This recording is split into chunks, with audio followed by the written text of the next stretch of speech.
ইংল্যান্ডের এগেনস্টে সেকেন্ড টি-20 ম্যাচটা ছিল ওয়েস্ট ইন্ডিজের কাছে একটা মরণ বাসনের ম্যাচ।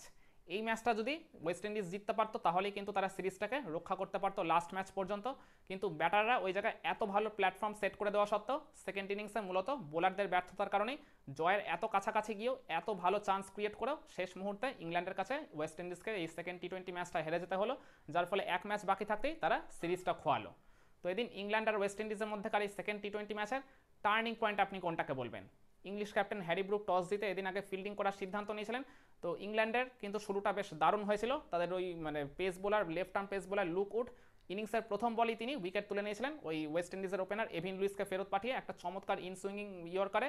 এভিন লুইস বলের লাইন মিস করে এলবিডব্লিউ হয়ে গেছিলেন, রিভিউ নিয়েছিলেন কিন্তু কোনো লাভ হয়নি। কিন্তু এরপর তিনে ব্যাটিং করতে আসা ওয়েস্ট ইন্ডিজের ক্যাপ্টেন শাই হোপ আর ওই আরেক ওপেনার জনসন চার্লসের মধ্যে সেকেন্ড উইকেটে একটা 90 রানের পার্টনারশিপ গড়ে ওঠে। এই দুই ব্যাটারের হাত ধরেই বলতে পারেন ওয়েস্ট ইন্ডিজ এই ম্যাচে একটা বেশ দারুণ কামব্যাক করেছিল। পাওয়ার প্লের প্রথম 6 ওভারের মধ্যে তারা 55 তুলে ফেলেছিল। এরপরও তারা বিধ্বংসী গতিতে একদম ব্যাটিং করতে থাকছিল। পার্টিকুলারলি শাই হোপ তো বড় বড় অ্যাটাকিং শট তিনি খেলছিলেন। ওই জায়গায় আমার মনে আছে 10 ওভার শেষে ওয়েস্ট ইন্ডিজের স্কোরটা ছিল বোধহয় 1 উইকেটে 82। এরপর ওই 11তম ওভারে আদিল রশিদ অ্যাটাকে আসে, তিনি ওই শাই হোপকে ফিরিয়ে দেন একটা চমৎকার ফ্লাইটের ডেলিভারিতে। ওই জায়গায় পুরোপুরি বোকা বানিয়ে ওই জায়গায় খেলতে বাধ্য করলেন, বলের লাইন মিস করে ওই জায়গায় জস বাটলারের কাছে তিনি স্টাম্পিং হয়ে যান। খুবই আনফর্চুনেটলি 49 রান করে তিনি প্যাভিলিয়নে ফেরত চলে যান। আর এর ঠিক 1 ওভার পরে জ্যাকব বেথেল তিনি অ্যাটাকে এসে ফিরিয়ে দেন আরেক ডেঞ্জারাস ব্যাটার শেরফান রাদারফোর্ডকে, যিনি আইপিএলের দুরন্ত ছন্দে ছিলেন কিন্তু ওয়েস্ট ইন্ডিজের হয়ে এই দুইটা ম্যাচেই তিনি টানা ব্যর্থ হলেন বলা চলে। তো 98 রানের মধ্যে 3টা উইকেট চলে যায় ওয়েস্ট ইন্ডিজের। এরপরে বলতে পারেন ওই জনসন চার্লস যিনি আর কি ওপেনিং করতে নেমে একটু আর কি পজিটিভ ইনিংস খেলছিলেন, তো ওই জায়গায় বলতে গেলে তার উইকেটটাও এরপরে চলে যায়।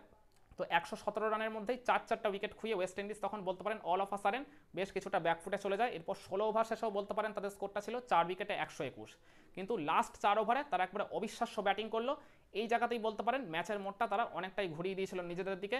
শেষ 4 ওভারে ওয়েস্ট ইন্ডিজের ব্যাটাররা ওই আগুন ঝরা বিধ্বংসী ব্যাটিংয়ে তুলে ফেলে 75টা রান। ওই জায়গায় রহমান পাওয়েলকে একটা ক্রেডিট দিতেই হবে। এই জায়গায় রহমান পাওয়েল আর ওই রোমানিও শেপার্ডের মধ্যে একটা 31 রানের ঝোড়ো পার্টনারশিপ গড়ে উঠেছিল। রহমান পাওয়েল নিজেও 34 রানের একটা বিধ্বংসী ইনিংস খেলেছিলেন। এরপর রহমান পাওয়েল আউট হয়ে গেল, ওই জায়গায় জেসন হোল্ডার আরেক সিনিয়র ক্যাম্পেনার তিনি কিন্তু ব্যাটিং করতে এসে চমৎকার একটা ইনিংস খেলেন, লিটিল ক্যামিও খেলেন 29 রানে, তিনি শেষ পর্যন্ত অপরাজিত ছিলেন। ওই জায়গায় আমার মনে আছে 19 নম্বর ওভারে ওই ইংল্যান্ডের এই লাইন আপের সবচেয়ে অভিজ্ঞ বোলার আদিল রশিদকে 5টা ছক্কা পিটিয়ে দিয়েছিল এই দুই ব্যাটার মিলে। তো যার ফলে ওই পার্টিকুলার ওভার থেকে 31 রান চলে আসে, যেখানে আর কি ওয়েস্ট ইন্ডিজ যে রানটা তাদের সমর্থকরা প্রত্যাশা করেনি, মূলত তারা ওই 200-র কাছাকাছি জায়গায় চলে যায়। তো ওই জায়গায় লাস্ট ওভারও তারা ওই লুক উটের ওভার থেকে 15 বা 16টা রান মতো তুলেছিল। তো যার ফলে সব মিলিয়ে ওয়েস্ট ইন্ডিজ তাদের ইনিংসটা শেষ করে 6 উইকেটে 196 এই অবস্থায়। বেশ লড়াই করার মতো একটা ভালো পুঁজি তারা পেয়ে গেছিল। কিন্তু ইংল্যান্ডেরও বলতে গেলে তাদের ব্যাটিং ইনিংসের শুরুটা একেবারেই ভালো হয়নি। শুরুতেই তারা একটা উইকেট খোয়ায় ওই সেকেন্ড ওভারেই। ওই আগের দিন যিনি একটা পজিটিভ স্টার্ট দিয়ে গেছিলেন জেমি স্মিথ একটা বড় শট খেলতে গিয়ে ওই জেসন হোল্ডারের বলে তিনি আউট হয়ে যান।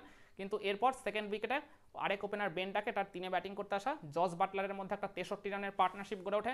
এই দুই ব্যাটারের পজিটিভ ব্যাটিংয়ের সৌজন্যেই বলতে পারেন পাওয়ার প্লে 6 ওভারের মধ্যে ইংল্যান্ড তুলে ফেলেছিল 1 উইকেটে 58। দুজনেই চমৎকার মেজাজে ব্যাটিং করছিলেন, কিন্তু এই জায়গায় বিপত্তি ঘটলো। ওই জায়গায় বেন ডাকেট যখন নিজের উইকেটটা খুইয়ে বসেন। তো এরপরও কিন্তু বলবো জস বাটলার তিনি উইকেটের এক পাশ থেকে বেশ ভালো মতোই অ্যাটাক করে যাচ্ছিলেন। আর যখন 4-এ ব্যাটিং করতে লাগলেন ওই জায়গায় তাদের ক্যাপ্টেন হ্যারি ব্রুক তিনি কিন্তু এসেই একটা পজিটিভ স্টার্ট ওই জায়গায় আর কি করে দিলেন বলা চলে। কিন্তু 10ম ওভারে একটা আর কি চান্স ক্যাচের খুব সহজ ওই জায়গায় দিয়ে দিয়েছিল জস বাটলার, কিন্তু তার ওই চান্সটা গ্র্যাব করতে পারেনি ওই জায়গায় জনসন চার্লস, যেটা আমি মনে করি ওয়েস্ট ইন্ডিজের জন্য অনেক বড় একটা সেটব্যাক ছিল। কারণ এরপরই বলতে পারেন ওই জস বাটলার আর হ্যারি ব্রুকের পার্টনারশিপে আরও 27টা রান যোগ হয়ে যায়। জস বাটলার নিজে হয়তো আর খুব বেশি রান করতে পারেনি, তারপর তিনি ওই জায়গায় ব্যক্তিগত স্কোরে আরও 4টা রান মাত্র বোধহয় যোগ করেছিলেন। তো এরপর জস বাটলারই বলতে গেলে নিজের উইকেটটা খুইয়ে বসেন ওই আকিল হোসেনকে একটা বড় শট খেলতে গিয়ে ওই জনসন চার্লসের হাতেই ক্যাচ নিয়ে। তো এই জায়গায় জস বাটলার যখন আউট হয়েছিলেন তখন কিন্তু ওয়েস্ট ইন্ডিজের ম্যাচ জয়ের একটা বেশ ভালো মতো চান্স ক্রিয়েট হয়েছিল। আর এরপরে ওই রস্টন চেস তিনি কিন্তু ইংল্যান্ডের ডেঞ্জারাস ক্যাপ্টেন ওই হ্যারি ব্রুকের উইকেটটা তুলে নিয়েছিলেন, যিনি 34 রান করে আর কি ভয়ঙ্কর হয়ে ওঠার ইঙ্গিত দিয়েছিলেন।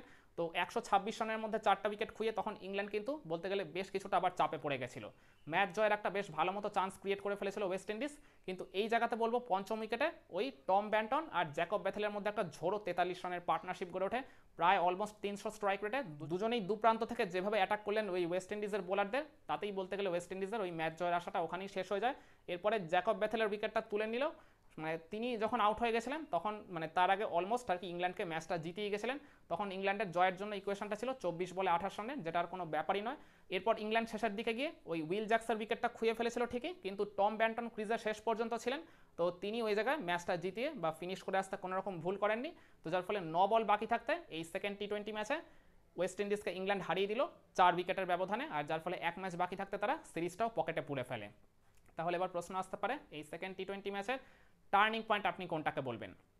আপনারা বলতে পারেন ওই ওয়েস্ট ইন্ডিজ তাদের ব্যাটিং ইনিংসের সময় এক সময় তাদের স্কোরটা ছিল 11 ওভারে 91, 2 উইকেটের মাধ্যমে।